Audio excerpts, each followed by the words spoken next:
Salut à tous, j'espère que tu vas bien. Aujourd'hui, je vais te parler de ma semaine 41. Une semaine un peu particulière avec des hauts et des bas, des découvertes intéressantes, mais aussi des moments de réflexion et de recentrage. J'ai ressenti une certaine baisse de motivation, probablement liée à l'arrivée de l'automne. On le sait tous, cette période de transition avec des jours plus courts, un temps maussade, ça joue beaucoup sur l'énergie et l'envie de créer. C'est assez frustrant, mais totalement normal. J'ai lu d'ailleurs que ce sentiment de ralentissement que l'on peut ressentir en ce moment est influencé par les mouvements des astres. Selon certaines sources, cette énergie pourrait rester présente jusqu'à mi-novembre avant de céder la place à quelque chose de plus dynamique. On est aussi dans la dernière phase de l'année 2024, une année décrite comme karmique, avec ses défis et son lot de leçons. On s'approche de la fin de cette année, cette énergie lourde, avant de commencer 2025 sur de nouvelles bases. Alors on va un peu parler de moments de détente. Pour alléger un peu l'ambiance ou pas, on va parler de Netflix. Cette semaine, avec mon conjoint, nous avons terminé la mini-série Monstres, centrée sur Lyle et Eric Menendez, deux frères impliqués dans une histoire troublante. Pour ceux qui ont vu Jeffrey Dahmer, c'est dans la même veine, très intense, avec une atmosphère lourde. Les acteurs sont très bons et l'histoire nous tient vraiment en haleine sans temps mort. Si je peux mettre temps mort entre guillemets pour faire un petit jeu de mots parce que malheureusement il y en a des morts dans cette histoire. Alors j'apprécie ces mini-séries car elles permettent de plonger rapidement dans l'intrigue sans avoir à s'engager sur des saisons interminables. Cela dit, ces séries laissent souvent une empreinte émotionnelle et j'avoue que j'ai du mal à dormir depuis quelques semaines et peut-être que la série y est pour quelque chose, en plus de cette énergie générale dont je te parlais juste avant. Alors l'une des rencontres marquantes de la semaine a été mon rendez-vous avec Magali, une experte en automatisation web et également passionnée par le design humain. On a longuement discuté sur la possibilité de centraliser ma gestion d'activité sur Notion. En fait, je l'ai sollicité, j'ai pris un rendez-vous diagnostic avec elle et je lui ai expliqué mon envie. Donc de centraliser ma gestion d'activité sur Notion en y intégrant toutes mes statistiques, la gestion de mes contenus avec la publication de façon automatique et du coup de centraliser tout ça, tous mes KPI au même endroit. C'était séduisant sur le papier, mais Magali a su creuser plus profondément. Elle m'a fait comprendre que cette solution n'était peut-être pas la plus adaptée pour moi en tant que Lydia graphiste, qui a un CDI, qui fait du freelance et qui est également projecteur. Donc elle a su identifier des points essentiels que je n'avais pas pris en compte, comme la pertinence d'investir dans ce type d'automatisation à ce stade de mon activité, parce que ce sont des automatisations, des outils à mettre en place qui sont assez coûteux. Et j'ai également apprécié sa transparence et son honnêteté, notamment lorsqu'elle m'a dit que techniquement cela aurait pu être mis en place, mais que sur le rendu esthétique, les publications n'auraient peut-être pas été à la hauteur. Et ça, c'est quelque chose qui est essentiel pour moi, vu que je suis dans l'image, je travaille l'image. Faire des posts avec une mise en forme pas très sympa en termes de contenu texte dans la description, ça n'allait pas du tout répondre à mes attentes. Alors, ce qui m'a beaucoup plu, c'est vraiment son approche très humaine. Elle ne voyait pas cet échange comme un simple appel pour me convaincre d'acheter ses services. Son objectif était plutôt de comprendre mes besoins, d'échanger et de voir si cela faisait sens pour moi. Et ça, c'est quelque chose qui est très important pour moi. Sur 13 de pique et ma nouvelle identité Relab, Mon mantra, c'est ton fonctionnement, ton énergie et faire les choses qui ont du sens pour ta communication. Et je travaille tout ça avec mes compétences de graphiste web designer et mes nouveaux acquis en design humain. Donc à la fin de notre conversation, je me suis rendu compte que je n'allais pas du tout automatiser mes outils tout de suite, que je vais plutôt me centrer sur ce qui est essentiel pour moi en termes de succès et de reconnaissance. Et ça, ce sont des mots très importants pour les projecteurs. D'ailleurs, en parlant de reconnaissance, j'ai des sujets à lancer. Je ferai peut-être une vidéo détaillée ou un post sur Threads, parce que sur Threads, c'est la plateforme ouin ouin, comme on dit. Alors ce ouin ouin marche très bien et peut permettre à certaines personnes de se libérer, de s'exprimer. Mais attention, il faut toujours le faire dans la bienveillance. Et ne pas aller dans le bête et méchant où l'on crache son venin pour détruire les autres. Ça, c'est une notion, c'est quelque chose de très important pour moi, dans la manière que j'utilise les plateformes. Même si quelque part elles me libèrent en exprimant quelque chose que je n'ai pas su dire correctement ou osé dire à une personne, mais toujours dans la bienveillance et le respect, c'est important. Et j'ai 2 sujets en tête. Le premier a été déjà abordé sur Threads d'ailleurs, j'avais un petit peu oublié, mais j'ai rebondi sur le post d'une consoeur graphiste qui partageait une idée très simple mais cruciale. Les prospects, prenez le temps de répondre, que ce soit un oui ou un non quand on vous envoie un devis. Et ça, c'est un message essentiel qui doit être partagé, pas non seulement de graphiste à prospect, mais dans tous les corps de métier, à partir du moment où il y a un devis qui est établi, on prend la peine de répondre à cette personne. Que ce soit un oui ou un non, très simple, court, cordial, mais on prend la peine de répondre à cette personne. Et même pour des clients qui sont en fin de contrat, quand la prestation est terminée et qu'on l'on passe à autre chose, c'est toujours important de répondre quand il y a une question. Un simple merci pour ton mail, un non, je n'ai plus besoin de ça, ou je n'accepte pas le devis, c'est suffisant. Et cela révèle simplement du respect et du côté humain. Les personnes qui éditent des devis et donc qui envoient le devis par mail, nous ne sommes pas juste un énième mail à traiter dans une to-do list.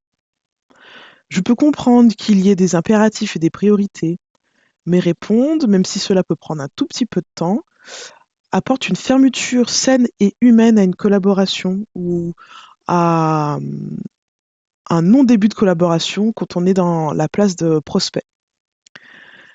Et ce message-là, par exemple, il peut être totalement automatisé. Moi, c'est ce que j'ai fait là cette semaine. J'ai fait passer donc j'ai fait 2 audits, 2 appels découvertes pour cette histoire d'automatisation dont j'avais envie. Donc j'ai sollicité Magali et une autre personne, Thomas. Thomas a été le premier qui a été audité. Il m'a envoyé son devis. J'ai vu le devis. Le prix, pour être totalement honnête, dans un premier temps, le prix m'a un petit peu refroidi. Je me suis dit, bon, bah là, Lydia, ce que tu demandes, ça demande du temps, des compétences, donc une certaine somme. Et après, euh, l'approche était totalement correcte, mais elle a été correcte parce que j'imagine, parce que j'ai posé une question ultra pertinente. Donc j'ai eu les 2 devis, le devis avec une approche totalement automatisée et gérée par l'équipe de Thomas et un devis avec une approche où quelque part il y avait plus de gestion de l'équipe de Thomas. Et là, bah, du coup, j'ai eu un petit sentiment d'alerte en disant bon, si j'avais pas eu posé cette question, peut-être que j'aurais eu qu'un seul devis. Le fait aussi de me dire que si je prends la formule où il n'y a pas la gestion de l'équipe derrière à tout moment, si je me retrouve coincée, je vais être bloquée et je vais devoir bidouiller quelque chose que j'aurais payé extrêmement cher, ça va m'embêter. Et du coup, voilà, j'ai eu ce petit sentiment-là. Et c'est là que je me suis dit, Lydia, ne sois pas bête déjà d'une. Trouve une autre personne et tu as déjà une personne dans tes relations pour faire un deuxième audit. passer un deuxième appel. Et puis, tu l'as pas senti avec Thomas. Déjà, dans un premier temps, réponds-lui euh, en toute honnêteté et transparence que tu vas faire passer un deuxième audit, que de ce deuxième audit-là, il faut le temps de le faire, de prendre le temps que la personne m'envoie son devis, d'analyser le devis, de faire un comparatif sur les deux devis, d'avoir un temps de réflexion et d'ensuite le répondre. Donc je lui ai expliqué tout ça de manière très claire, en somme que je faisais passer un autre audit, que je me prenais un laps de temps d'une dizaine ou d'une quinzaine de jours avant de lui donner une réponse. Euh, et voilà, de façon totalement cordiale. Et quand j'ai eu ce deuxième appel avec Magali, qui m'a clairement exposé des faits qui ont fait que j'allais pas du tout créer cette automatisation, j'ai créé un mail pour Thomas en disant que je n'allais pas accepter son devis pour X et Y raisons. Je l'ai programmé à l'envoi à la date où je lui avais promis de lui répondre. Et je me suis dit, comme ça me laissait peut-être 3, 5 jours de laps de temps. Et je me suis dit, ce temps de latence-là, de réflexion, garde-le. Parce que peut-être que tu te diras, finalement, si j'ai envie d'y aller, et j'irai avec Thomas. Parce que Magali m'a dit qu'elle ne le ferait pas pour moi. Mais peut-être qu'avec Thomas, en ayant une deuxième conversation, en expliquant mieux les choses, il pourrait peut-être y avoir une collaboration. Mais j'ai quand même programmé ce mail en disant que le devis ne me convenait pas pour X et Y raisons, avec mon laps de temps nécessaire qui est totalement lié à mon autorité en design humain, donc j'ai une autorité émotionnelle. Il faut laisser passer du temps, laisser passer mes vagues émotionnelles. Et ça m'a permis de me décharger mentalement, d'avoir cette charge mentale en moins, de me dire dans 10 jours, il faut que je réponde à Thomas pour lui dire oui ou non, parce que je sais que c'était déjà géré, de laisser librement ma vague émotionnelle monter et descendre, passer, et pourquoi pas changer d'avis avant la date dite du mail automatique qu'elle est envoyée à Thomas. Et tout s'est placé de manière assez fluide en utilisant la programmation de mail. Donc ça évite des oublis et ça permet de rester humain et de répondre aux personnes en temps et en heure.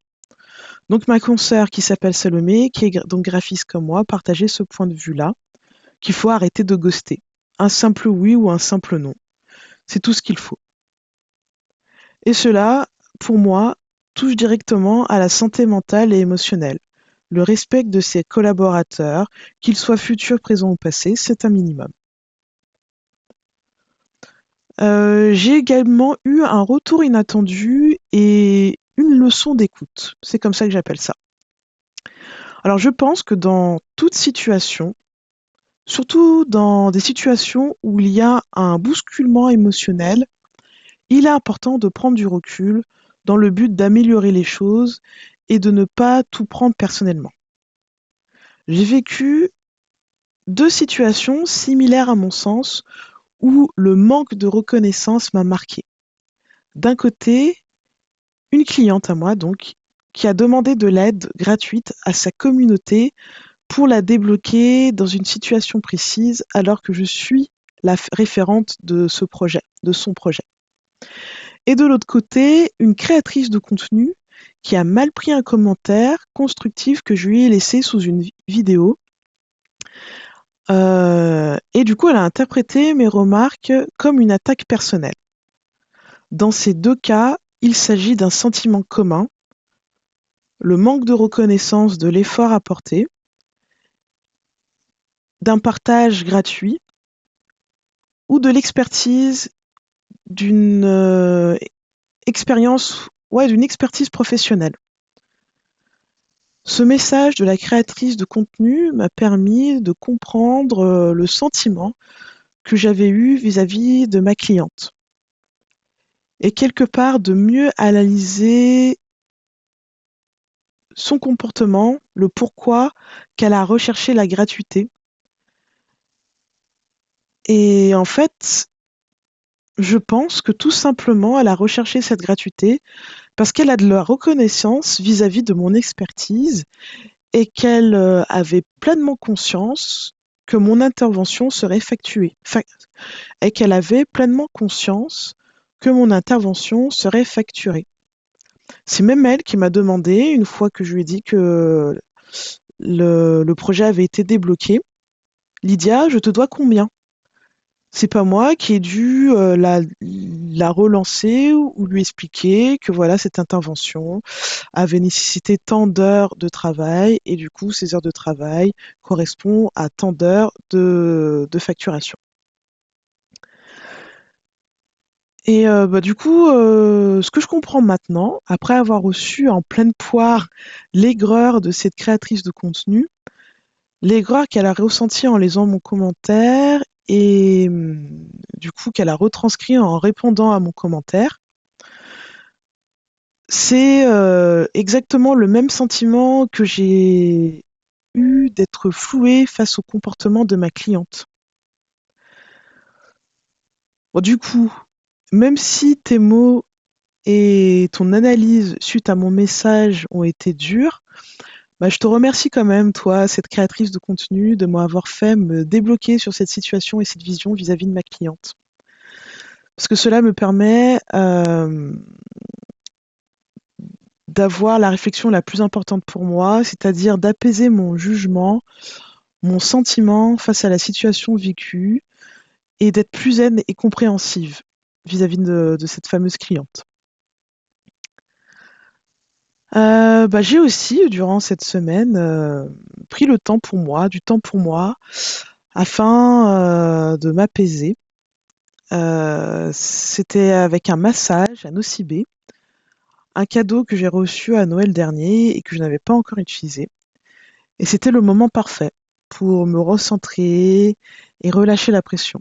C'était un vrai moment de détente qui m'a fait du bien, autant au corps qu'à mon esprit. Alors, en résumé pour cette semaine 41, qui a été marquée par une météo grise, une baisse de motivation, mais aussi des moments de réflexion profonds sur mes projets, mes priorités. Le mois d'octobre et particulièrement le mois de novembre ont toujours été une période de stress pour moi. C'est probablement en lien avec les événements passés. Je t'en parle dans ma vidéo de la semaine dernière. Mais cette année, je veux aborder les choses de manière différente. J'apprends vraiment à accepter les cycles, mon rythme. J'ai la porte 5 qui est activée, même si c'est dans mon sacral qui est non défini.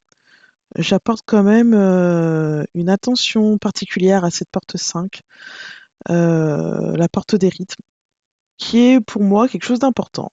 D'avoir des routines, de mettre des choses en place, ça me permet de me sentir bien, d'être plus douce avec moi aussi. Et du coup, je vais vraiment prendre le temps de faire les pauses nécessaires. Du coup, j'aimerais savoir, toi, comment tu gères cette transition vers l'automne? N'hésite pas à me laisser un commentaire et à partager ton expérience. Et merci d'avoir suivi cette vidéo, ce journaling audio. Et à bientôt pour une nouvelle semaine pleine de découvertes.